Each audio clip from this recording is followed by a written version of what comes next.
জমিনের ভিতরে পড়ে গেল। দাসী উমর ইবনে আব্দুল আজিজের কানের মধ্যে চিল্লায় চিল্লায় বলে, আপনারে টাকা হইছে, এইটুক শুই নেই, বেহুশ হইলেন কেন? উমর ইবনে আব্দুল আজিজ, আল্লাহর কসম ও আমিরুল মুমিনিন, আপনাকে ডাকা বলে আপনি যখন পুলসরাতের পরে গিয়ে দাঁড়ালেন, আপনার ইবাদতের নূরের আলোয় দোজখ কাঁপতে লাগলো, আর আপনি নিরাপদে বিজলির মতো পার হয়ে জান্নাতে চলে গেলেন। চিল্লায়া চিল্লায়া দাসী বলতেছে, কিন্তু ওমর ইবনে আব্দুল আজিজের কোনো হুঁশ নাই, বেহুশ অবস্থায় পড়ে আছে। পানি দেওয়া হলো, মাথায় পানি দিলে, চোখে মুখে পানি দিলে, অনেক লম্বা সময় পরে ওমর ইবনে আব্দুল আজিজের হুঁশ আসলে ওমর ইবনে আব্দুল আজিজ প্রথমেই দাসীকে খুঁজে বলে, আয় দাসী, আয় দাসী, আমার যে টাকা হইল তারপরে কি হলো এটা তো বললাম না। দাসী বলে, আপনাকে টাকা হইছে এটা শুনেই তো আপনি অজ্ঞান হয়ে পড়ে গেছেন, বাকিটা তো শুনলেন না। আল্লাহর কসম ওমর ইবনে আব্দুল আজিজ, আপনাকে ডাকা হয়েছে আর দোজখ থেকে চিৎকার শুরু হয়েছে, আর আপনি দ্রুত গতিতে বিজলির আকারে পার হয়ে জান্নাতে পৌঁছায় গিয়েছে। ইমাম গাজ্জালী বলে, এই যে পুলসরাত পার হইতে হইব কথা শোনার পরে অজ্ঞান হয়ে গেছে, এটা কিসের কারণে? এইটা হলো উমর ইবনে আব্দুল আজিজের তাকওয়াল্লাহ, আল্লাহর ভয়। আল্লাহু আকবার, জোরে করে বলেন আল্লাহর ভয়। যার ভেতরে আল্লাহর ভয় থাকবে তাকে আল্লাহ পাক জান্নাত দান করবেন। তবে আল্লাহর রাসূল চমৎকার করে উম্মতকে রাস্তা দেখাইছেন। এই আমার উম্মতেরা, আমি নবী নিজে তোকে জান্নাতে আল্লাহর বাড়ি লইয়া যাওয়ার দায়িত্ব নিলাম। নবী কয়, মানে আমি আপনি আপনারা আমার আমল দিয়া আল্লাহর জান্নাতে যাওয়া এটা তো কঠিন, কিন্তু রাসূল বলতেছেন, এরে আমার উম্মতেরা, নবী বলে, আনা যাঈম বিবাইতিন ফি ওয়াসাতিল জান্নাহ। আল্লাহর নবী বলে, কে আমার উম্মতেরা, আমি জিম্মাদার জামিনদার হয়ে গেলাম, তোদেরকে আল্লাহর জান্নাতের মাঝখানে তোদেরকে আমি নবী বাড়ি লয়ে দিব। যে তার চরিত্র সুন্দর করবি তার দায়িত্ব আমি নিয়ে নিলাম। চরিত্র সুন্দর মানুষগুলাকে নবীজি গ্যারান্টার হয়ে বলে, আনা যাঈম বিবাইতিন ফি ওয়াসাতিল জান্নাহ লিমান হাসানা খুলুকাহু। চেহারা সুন্দর মানুষের জান্নাতের জিম্মাদার রাসূল না। চেহারা খুব সুন্দর কিন্তু চরিত্র ভালো না। চেহারা কালো কিন্তু তার চরিত্র ভালো। তার জান্নাতের জামিনদার মুহাম্মদুর রাসূলুল্লাহ সাল্লাল্লাহু আলাইহি ওয়াসাল্লাম। আল্লাহু আকবার। চরিত্র ভালো হইলে তার জান্নাতের জামিনদার মুহাম্মদুর রাসূলুল্লাহ সাল্লাল্লাহু আলাইহি ওয়াসাল্লাম। নবীজি যদি কারোর দায়িত্ব নেন তার আর কোনো চিন্তা আছে? শেখ হাসিনা কিছু লোকের দায়িত্ব নিয়েছিল, তাই তার চিন্তা ছিল না। কি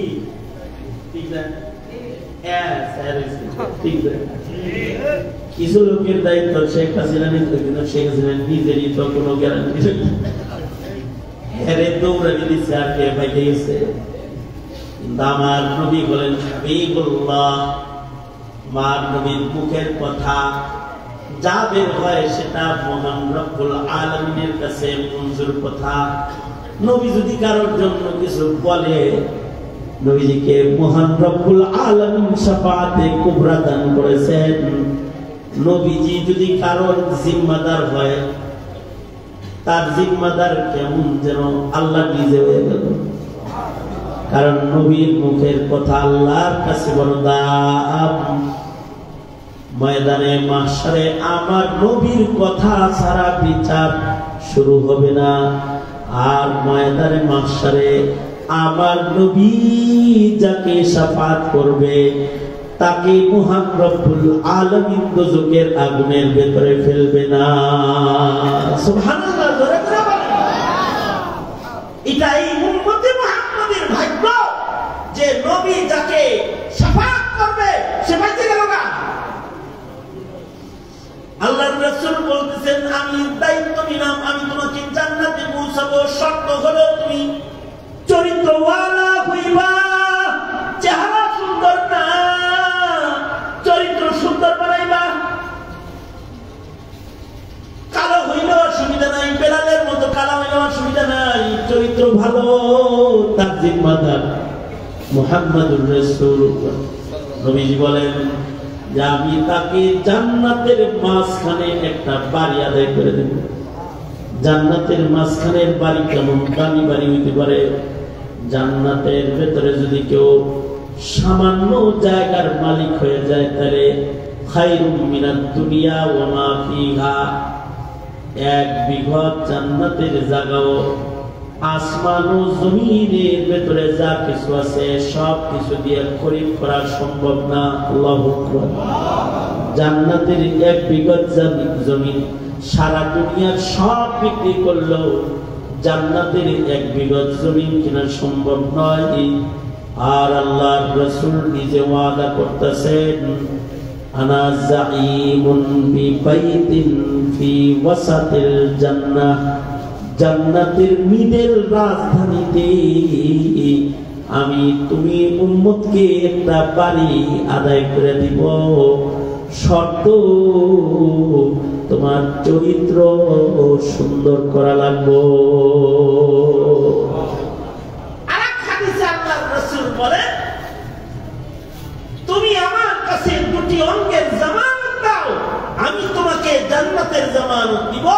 মা বাইনা লিহিয়াইহি ওয়া মা বাইনা রিজলাইহি, মুখের জামানত দিবা, লজ্জাস্থানের জামানত দিবা। মুখ না পাক করবা না, লজ্জাস্থান না পাক বানাইবা না।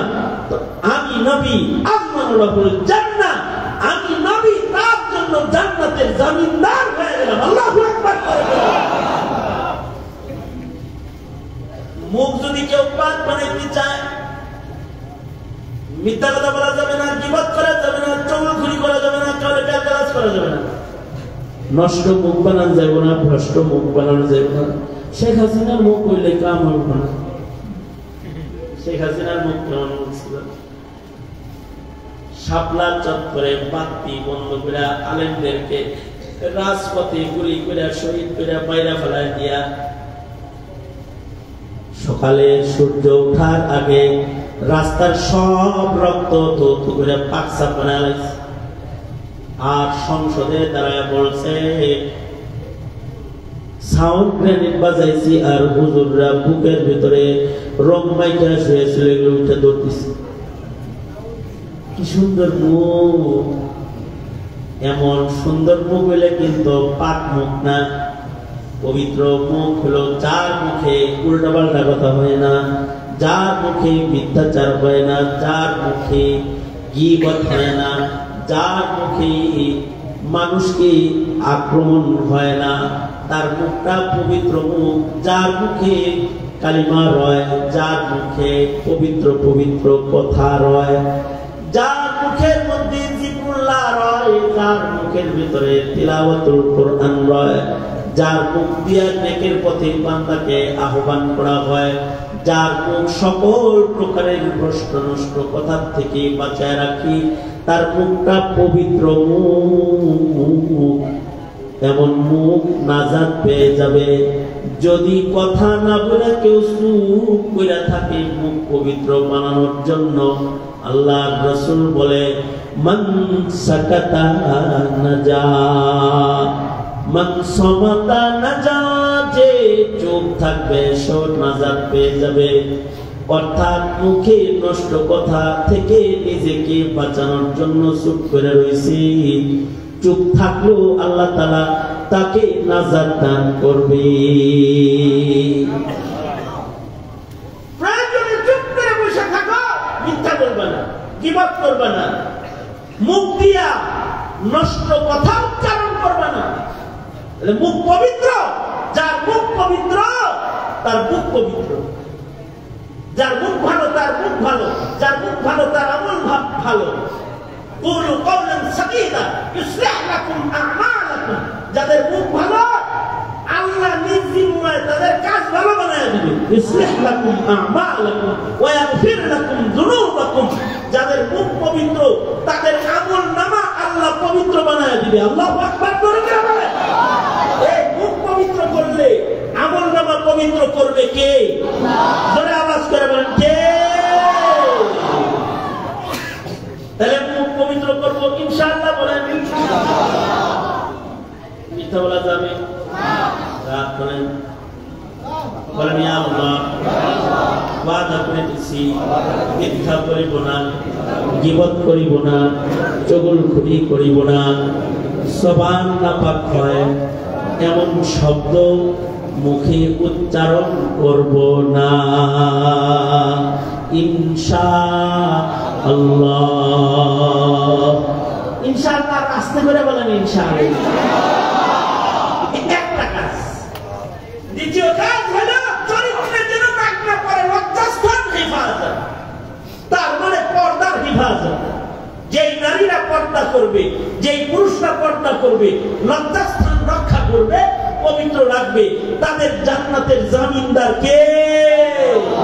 আরো করে আওয়াজ করে বলেন কে?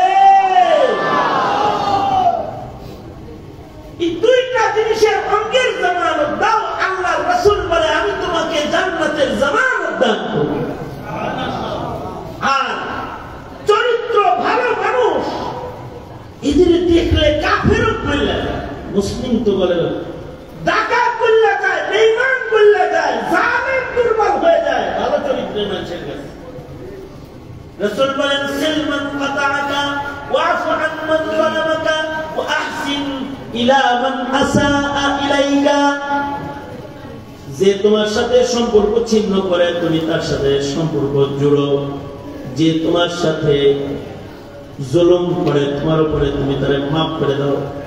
আমাদের উপরে জুলুম করলে আমরা মাফ করতে পারি না, আল্লাহর রাসূলের উপরে সবচেয়ে বেশি জুলুম হয়েছে। তায়েফের জমিনে রাসূলরে পাথর মাইরা জুলুম করেছে, নবী কয় মাফ করে দিলাম।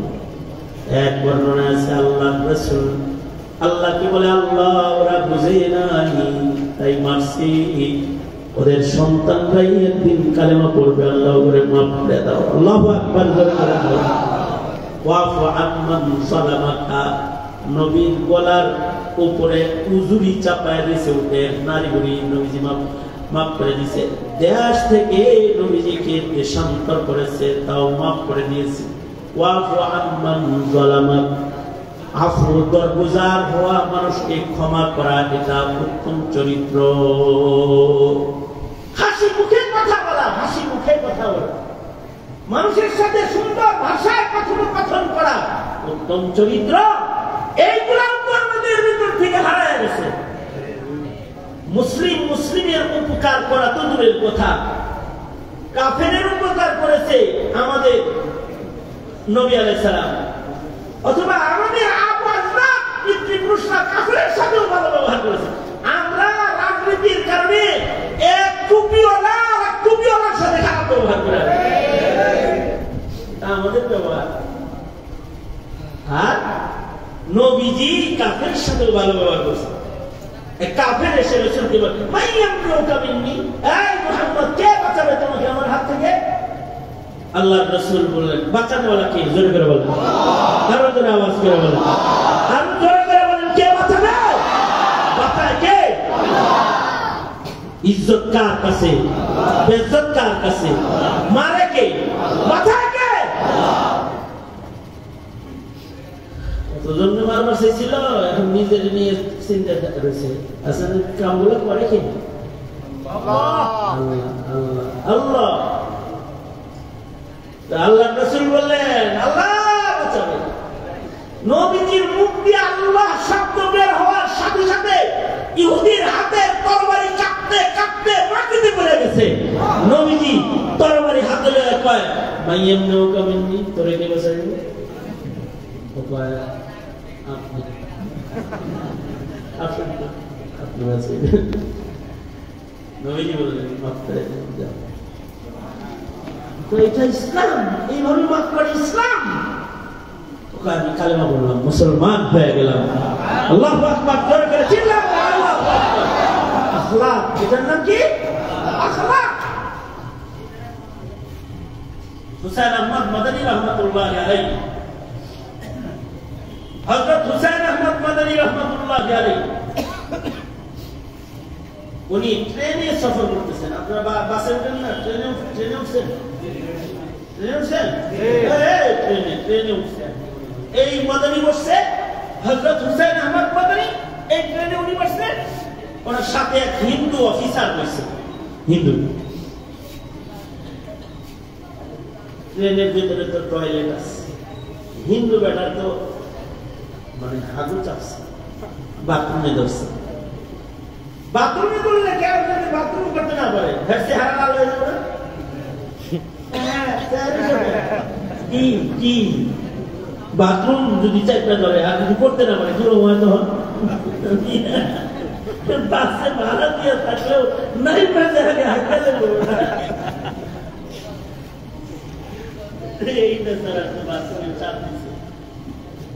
বাথরুমে গেছে, যাইয়া দেখে যে বাথরুম করার পরিবেশ নেই, মানে এটা ময়লা বানায় রাখছে কেন।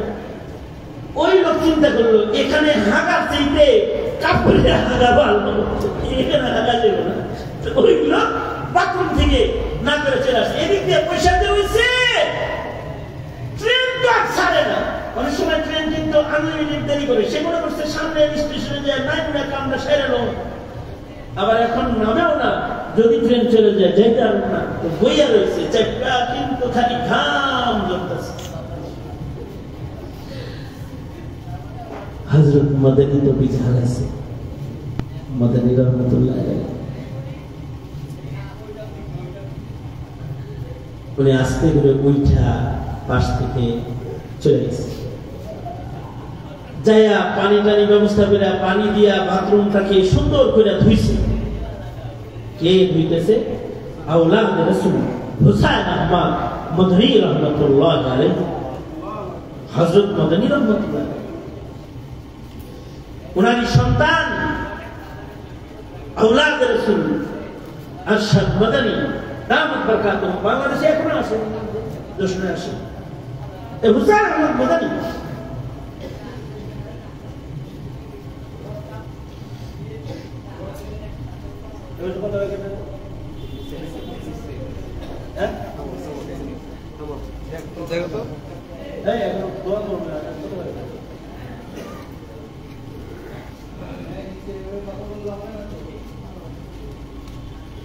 দৌড়ে নিতেন, লাঠি লয়ে একটা দৌড়ে নিতেন, একটা লাঠি লয়ে দেন, একটা দৌড়ে নিতেন।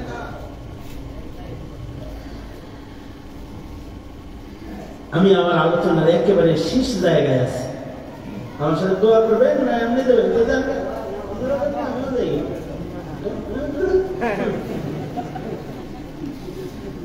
দোয়াটা কইলেই যাই একসাথে, নাকি বলেন? দোয়াটাকে অভ্যাস করবেন। লম্বা বয়ান নেই, আমি দুইটা উদাহরণ দিব মাত্র, একটা উদাহরণ চলতেছে। হযরত মাদানী রহমাতুল্লাহ আলাইহি উনি টয়লেট যে ধুইলেন, পানি সংগ্রহ করলেন, ধুইয়া টয়লেটটাকে পরিষ্কার পরিচ্ছন্ন কইরা পানি ভইরা লোকটা পানি ভর্তি করে রাখা সুন্দর করে সাফ করে আইসা হিন্দু লোকরে কয় আপনি এখন যেতে পারেন, বিলকুল সাফ সুতরা, অনেক সুন্দর পরিবেশ, কেবলই আমি আসলাম, যান। হিন্দুদের বলতেছে না শাহজি আমি ওখানে যা আয়া, অবস্থা খুব খারাপ। বললাম না আরে আমি তো আমি এই কামটা ছেড়ে দিয়েছি, কোনো অসুবিধা নেই। এই লোক গেছে, যাইয়া দেখে খুব সুন্দর পরিবেশ, সাফ সুতরা। ওই লোক তো শান্তি মতো হাগুড়া করছে, এই জায়গায় শান্তি মতো বাথরুম করছে। ওইটা তো এই লোক চিন্তা করতেছে আমি বাথরুম করতে আল্লাহ আর এই টুপিওয়ালা এই দাড়িওয়ালা এই লোকটা কি এসে এইভাবে এটারে পরিষ্কার করল। তো উনি বাথরুম সাইরা আইসা হযরত মাদানীকে বলে, হযরত আপনি কোন ধর্মের দাওয়াত দেন? আপনাকে শিক্ষা তো মনে হয় আপনি কোন দায়ী হইবেন, হুজুর হইবেন, কোন ধর্মের দাওয়াত আপনি দেন? হযরত মাদানী বলে, আমার ধর্মের নাম ইসলাম, আমি মুসলমান। তো হিন্দু বলে, তো ফের मुझे भी मुसलमान बना लो तुझे भी मुसलमान बनाए दो, मुसलमान कलमा पढ़ाए दो, कलमा पढ़ा दो। এদের নাম হলো আখলাক। আমির শরীয়ত আতাউল্লাহ বুখারী রাহমাতুল্লাহি আলাইহি, আতাউল্লাহ বুখারী রাহমাতুল্লাহি আলাইহি উনি ছিলেন কাদিয়ানীদের জম। কাদিয়ানীদের জম কাদিয়ানীরা জমের মতো লড়াইতো। আতাউল্লাহ বুখারী রাহমাতুল্লাহি আলাইহি আমির শরীয়ত। একবার উনি তো মির্জা গোলাম আহমদ কাদিয়ানী, এর আগে একটা মাসালা, কাদিয়ানীরা কি মুসলমান না কাফের? নবীর পরে কোন নবী আছে? বলেন ধরে, নবীর পরে নবী আছে?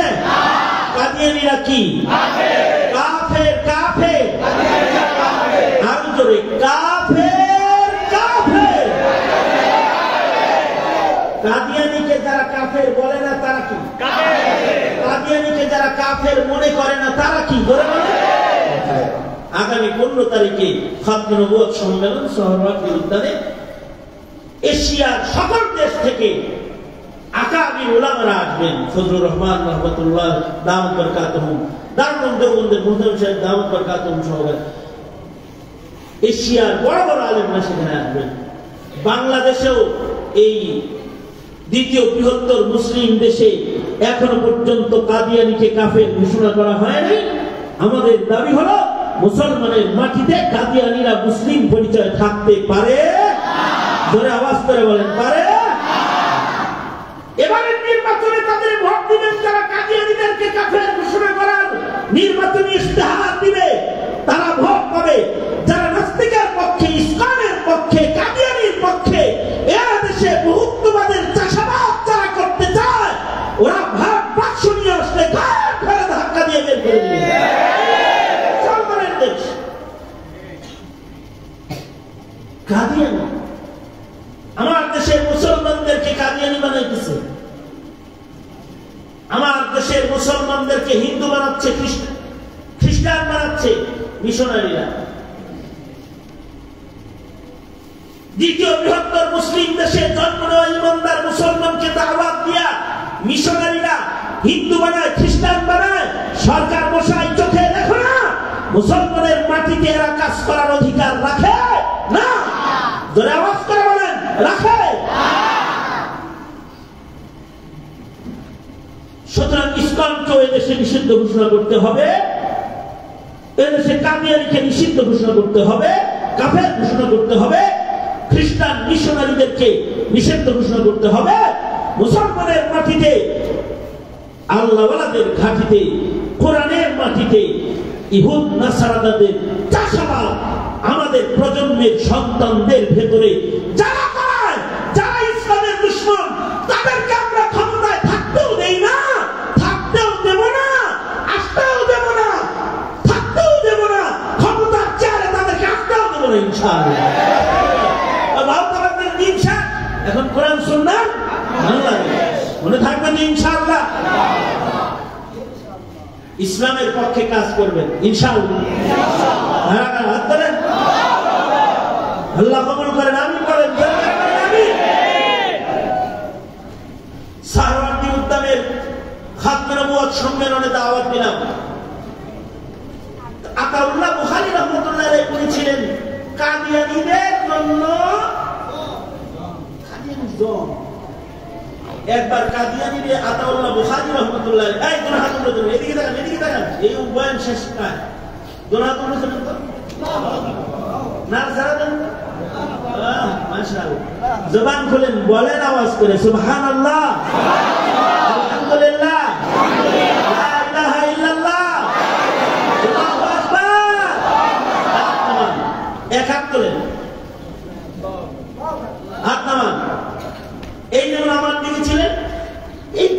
আলোচনার শেষ কথা একটু খেয়াল করে শুনেন। আতাউল্লাহ বুখারীর সাথে মির্জা গোলাম আহমদ কাদিয়ানির মুলাকাত। তো উনি মির্জা গোলাম আহমদ কাদিয়ানিকে বললেন, তোমার নাম क्या है भाई? नाम কি? এই তোর নাম কি? কয় যে আমার নাম मिर्जा गुलाम अहमद अब्बा मेरा। तो फिर अभी नाम क्या है? ओ गुलाम कर दिया, अभी नाम अहमद। क्यों अहमद? कुरान में है ना इसमो अहमद, अना खातमुन नबिय्यीन। नाउजुबिल्लाह। जरावत कर जोरे चिल्लाए तो नाउजुबिल्लाह। सामने की बार बापे नाम रखसे मिर्जा गुलाम अहमद, নিজের হাতে গোলাম বাদ দিয়া ও একাই হইছে কি? একাই কি হইছে? একাই কি হইছে? আমার নাম রাখছে কি? গোলাম আহমদ। ও নিজে একা একা হইছে হলো আহমদ। সব হইলো শেষ নবী হবে। নাউজুবিল্লাহ। আরো আস্তে করে বল, আরো আস্তে করে। ও ভাই আমার নাম আহমদ কেমন হইছে? গোলাম কেটে দিয়েছি ইসমি আহমদ। হযরত আতাউল্লাহ বুখারী রাহমাতুল্লাহ আলাইহি বড় আজীব কিসমের আকলমন্দ ছিলেন। উনি কয় আমার মা বাবা আমার নাম রাখছে আতাউল্লাহ, আমি আতা কাইটা দিছি, আপাতত আমি আল্লাহ। আমি আল্লাহ তোর মতো খবিসে নবুয়তি দেইনি। সারা দিন জবাব দিতে বাদশা দিছে মহজুটে যায় না। এক ঘন্টা দৌড়ানি দিয়ে পাই করে এই আতাউল্লাহ বুখারী রাহমাতুল্লাহ আশিদ্দাউ আলাল কুফার। কিন্তু আখলাক কেমন? আতাউল্লাহ বুখারী একবার বসে আছেন দস্তরখান বিছায়া, খানা লুকমা লায় না, মেহমানের ইন্তজার করতেছেন। कोई मेहमान आए तो उसे साथ लेके खाना खाओ। কোন মেহমান আসলে তার সাথে নিয়ে খানা খাও, এর লেগে অপেক্ষা করতেছেন।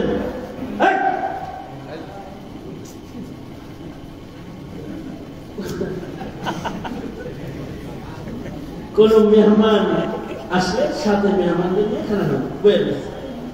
সামনে দিয়ে একটা মেথর যায়। মেথর চিনেন? মেথররা কি করে? স্বর্ণ বানায়।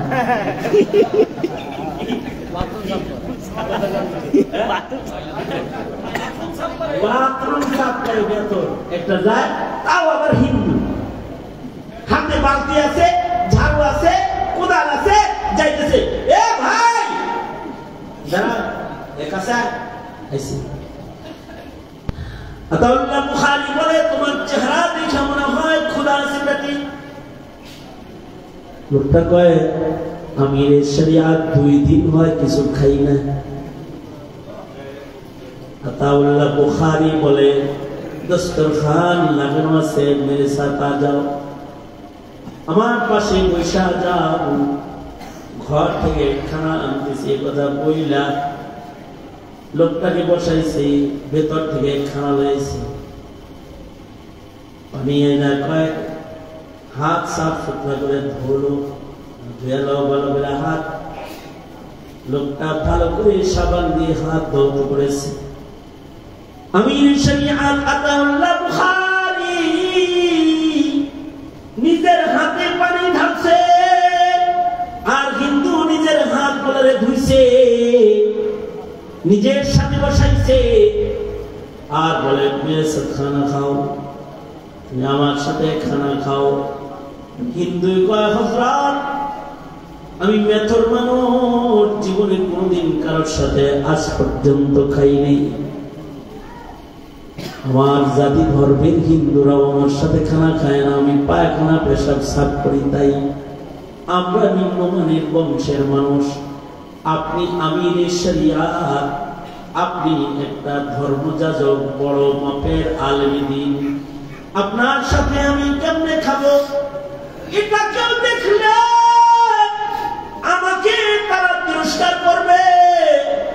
আপনার প্লেটে আমার মতো মেথরের হাত লাগাইতে পারবো না।